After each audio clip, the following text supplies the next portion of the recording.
Calling all detectives. Why should a man with a family apply for an insurance policy and name as beneficiary somebody who doesn't want the money? That is the problem on this page from my casebook. The casebook of Jerry Browning, private detective. When a private detective like me, Jerry Browning, gets a case, he seldom knows where to lead.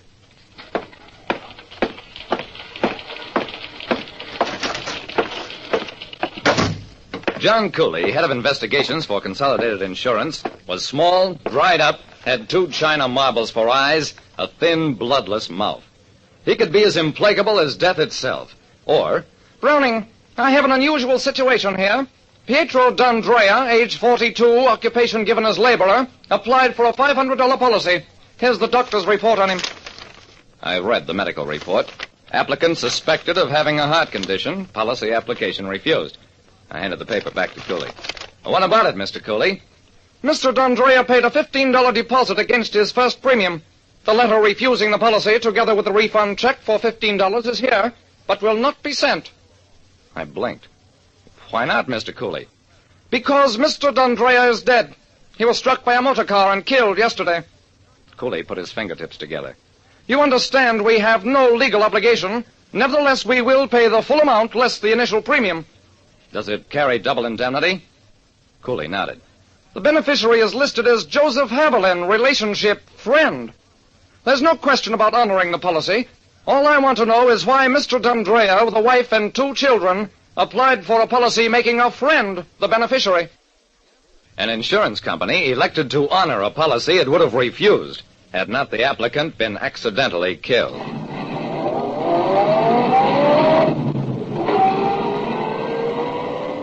On the way to the address given for the beneficiary, I thought about the contradictions in John Cooley's makeup. If there was anything wrong about a policy, he'd fight against payment even if he had to spend twice the face value of the policy.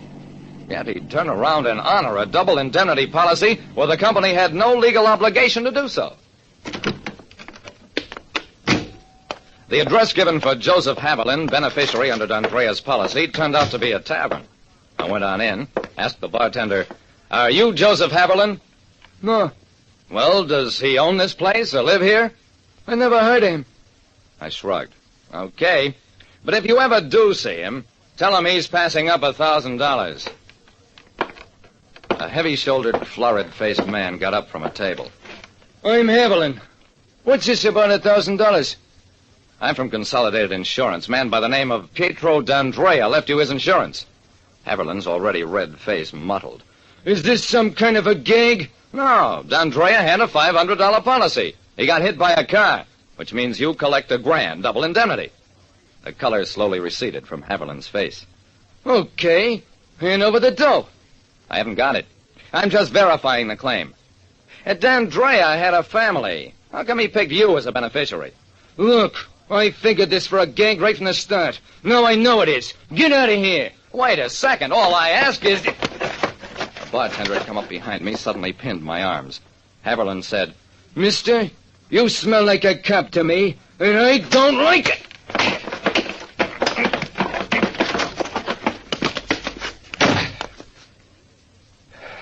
I picked myself up off the sidewalk, waggled my jaw to make sure it wasn't broken.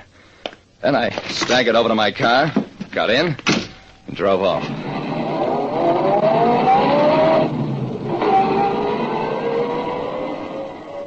You let the man beat you up. The bartender was holding my arms, Mr. Cooley. Who is this Joseph Haviland? I checked into it, sir. He owns that tavern, and I suspect has a shakedown racket, a protective association going in that neighborhood. Cooley rubbed his chin. Did he strike you as a man who would engage in an insurance murder? I shrugged. He'd probably do anything for money, but he'd also be smart enough to wait until the policy was issued.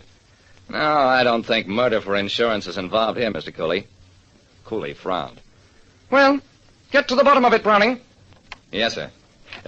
It may be expensive, Mr. Cooley. I said get to the bottom of it. Okay. So I had the job of reconstructing the life of a poor laborer, now dead and buried. His wife couldn't tell me much, only that he'd been a good husband, a good father, worked hard. As for the insurance policy, She didn't even know he'd applied for one. The foreman of a road crew told me. D'Andrea? Well, he was a good guy. I hated to fire him. Why did you fire him? Well, you know how it is. I had to make a job for a friend of a district boss. Yeah, I'll bet you did.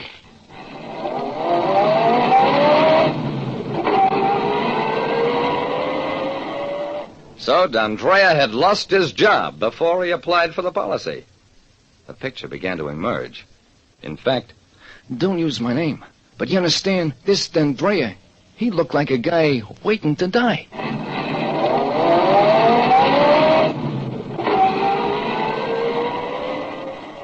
I only had one more loose thread to tuck in, and I took care of that at the county courthouse. Case against Joseph Haberlin? Well, yeah, sure. He's suspected of killing a butcher on 108th Street. Charges dropped. Witness didn't show up. Who was the witness, do you know? Pietro D'Andrea. Dead, ain't he?